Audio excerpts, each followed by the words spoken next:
നമ്മൾ ചേരിക്ക ക്ഷേത്രത്തിലെ ഉത്സവത്തോടനുബന്ധിച്ച് പിന്നെ കലവറേനുള്ളിൽ നടക്കുന്ന കാര്യങ്ങളാണ് നമ്മൾ ഇന്ന് വീഡിയോ ഇടാൻ പോകുന്നത്.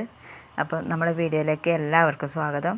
കുറേ നാളായിട്ട് നമ്മളെല്ലാവരും ഒരുമിച്ച് ഉണ്ടാകാത്തതുകൊണ്ട്, അതായത് എല്ലാവരും പണിക്ക് പോകുന്നവരാണ്, അതുകൊണ്ട് തന്നെ ഒരുമിച്ച് കിട്ടുന്നേ ഇല്ല. അപ്പം നിങ്ങളിന്ന് നേരിട്ട് സ്വാഗതം ചെയ്യാൻ പറ്റാണ്ടുള്ളത്, പിന്നെ അതിൽ കുറച്ച് വിഷമമുണ്ട് അങ്ങനെ ചെയ്യാൻ പറ്റാത്തതിൽ. അപ്പോൾ കലവറയിലുള്ള കാര്യങ്ങളായ എല്ലാവരും നമ്മളെ വീഡിയോയിലേക്ക് സ്വാഗതം ചെയ്തുകൊണ്ട്, നമ്മളെ വീഡിയോ കാണുന്നുണ്ടെന്ന് അറിയാം. എന്നാലും ഒന്ന് ഇഷ്ടമായെങ്കിൽ ഒന്ന് ലൈക്ക് ചെയ്യുക, ഷെയർ ചെയ്യുക, പിന്നെ ഇഷ്ടമല്ലെങ്കിലും ആണെങ്കിലും കമൻറ്റ് ചെയ്യുക. പിന്നെ മറക്കാതെ ഒന്ന് ചെയ്യാൻ സബ്സ്ക്രൈബ് ചെയ്യണേ എല്ലാവരും. ഓക്കെ, അപ്പം വീഡിയോ കാണാം നേരിട്ട്. എന്താ വെച്ചാൽ ഇപ്പം ഭക്ഷണത്തിനുള്ള പിന്നെ പച്ചക്കറികളെല്ലാം, കറിക്കുള്ള പച്ചക്കറികളെല്ലാം അരിയുന്നതാണ്. ഇപ്പം നമ്മളെ കണ്ടില്ലേ കൂട്ടായ്മ, ഇതാണ് എല്ലാവരും. 4-5 ദിവസത്തെ പരിപാടി കേട്ടോ ആ ക്ഷേത്രത്തിൽ. പിന്നെ അത് ഓരോ ദിവസവും പ്രത്യേകം കാണിക്കാൻ പറ്റിയിട്ടില്ല. ഇതിപ്പോൾ ഉച്ചക്കത്തെയാണ്. അപ്പോൾ ഉച്ചക്കത്തെ ഭക്ഷണത്തിന് അങ്ങനെ കാര്യമായിട്ട് ആളൊന്നും ഉണ്ടാവില്ല. അതായത് 2-3 ദിവസം തലേന്നുള്ള ഉത്സവത്തിൻ്റെ അന്നത്തെ ഉച്ചക്കല്ല, അതിന് തലേന്നുള്ള ഉച്ചക്കത്തെ. അപ്പോൾ പിന്നെ അത്ര വലിയ കാര്യമായിട്ടുള്ളവരൊന്നും ഉണ്ടാവില്ല. ഇതുപോലെ അവിടെ പണിയെടുക്കുന്നവരും നമ്മളൊരു വേണ്ടപ്പെട്ട ഒരു കുഞ്ഞാണ്. അങ്ങനെ അതുകൊണ്ടാണ് ഇത്ര കുറച്ച് ആൾക്കാർ ഭക്ഷണം കഴിക്കാൻ.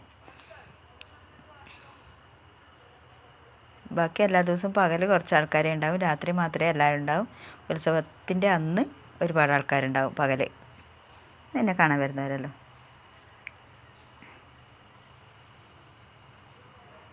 ഇത് ഗ്രൈൻഡറിൽ തേങ്ങ ചിരണ്ടുന്നതാണ്.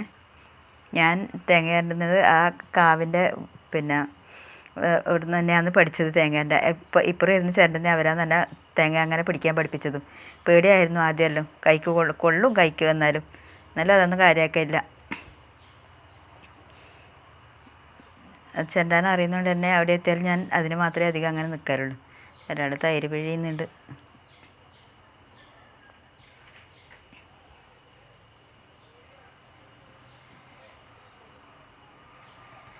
ഒരാൾ തേങ്ങ അരച്ച് വാരുന്നു. നമ്മൾ രണ്ടാൾ തേങ്ങ ചിരണ്ടുന്നത്.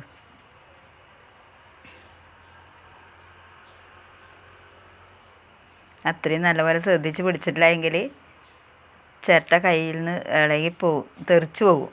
അപ്പം ആ തെറിക്കുന്നത് തന്നെ ചിരവായിരിക്കും കൈക്കൊള്ളുക, അങ്ങനെയും ഉണ്ട്. അതുകൊണ്ട് തന്നെ അധികം ആരോടും വർത്തമാനം പറയാൻ നിൽക്കില്ല തേങ്ങ പിടിക്കുന്ന സമയത്ത്. നമ്മൾ സാധാരണ ചിരണ്ടെന്ന് പറയും, ഇതിൽ തേങ്ങ പിടിക്കുന്നു തന്നെ പറയും കേട്ടോ. ഇത് പിറ്റേന്ന് ദിവസമാണ് കേട്ടോ, രണ്ടും ഒരു ദിവസമല്ല.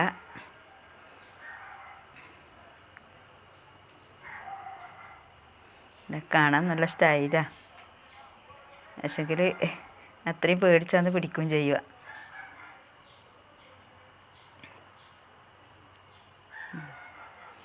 ചോറും കറികളെല്ലാം ഇങ്ങനെ ചോറ് കോരി വെച്ചിട്ടുണ്ട്. അതാണ് വെപ്പുകാരൻ കേട്ടോ. ഇതല്ലേ തെയ്യം. രണ്ടാളും കലവറയിൽ വന്നിട്ടുള്ള എല്ലാവരും വരുത്തുണ്ടായിരുന്നു. ഇന്നെന്താന്ന് രണ്ടാൾ വന്നതെന്ന് അറിയില്ല. ഗുളികനും വിഷ്ണുമൂർത്തിയാണെന്നുള്ളത് കലവറയിൽ. അപ്പോൾ അവരിങ്ങനെ ഉണ്ടാക്കി വെച്ച ഭക്ഷണമെല്ലാം നോക്കും, അതിനെപ്പറ്റി തമ്മിൽ ഓരോ അഭിപ്രായം പറയുന്നു.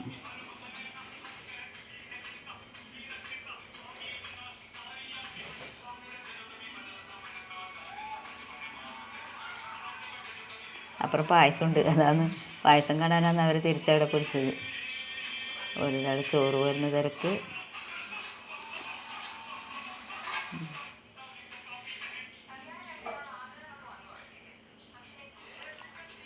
അത് കഴിഞ്ഞ് തെയ്യത്തിൻ്റെ അന്ന് പകലാണിത്. അപ്പോൾ തെയ്യം എല്ലാവരും കൂടെ കലവറയിൽ വരും. എന്നിട്ട് പിന്നെ അവരൊന്ന്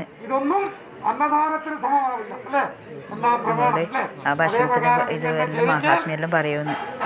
ഏറ്റവും വലിയ ദാനം അന്നദാനാന്നെല്ലാം പറയുന്നത് നമ്മളോട്. ഇത് ഗുളികൻ തെയ്യാന്ന് കേട്ടോ.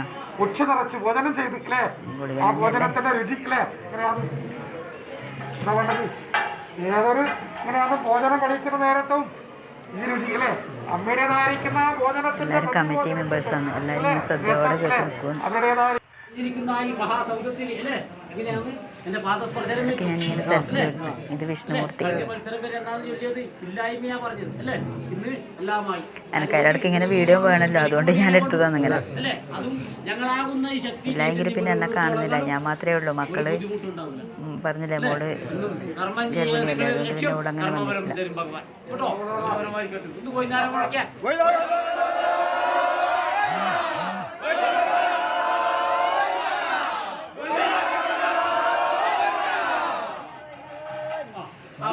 എന്തായാലും അല്ലേ